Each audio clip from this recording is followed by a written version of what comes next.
मंदिर उपरे लुटरंकर दृष्टि पड़ी छाड़ुनाहांती मंदिर लुटि नेउचंती ठाकुरंकर अलंकार सहित पूजा सामग्री।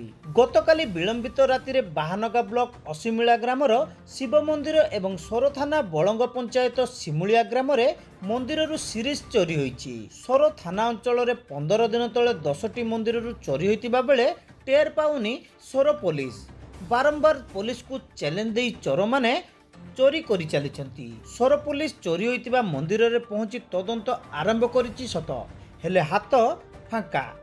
किछि दिन पूर्वरु विलंबित राति रे सोर थाना सजनपुर पंचायतर सिरापुर खड़ेई मंदिर 3 लाख रु ऊर्ध्व टंकार सुना रूपा चोरी होइतिबा बेले अंक बरमपुर रे थिबा राधाकृष्ण मंदिर 1 लाख टंकार रूपा मुकुट रूपा बंशी को चोरी करि नेइतिले दुर्बृत्त।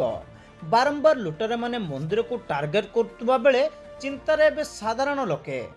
तेबे पुलिस एई चोर दल को केबे ठाब करिबारे सक्षम होउची ताहा देखिबाकू बाकी रहिछि।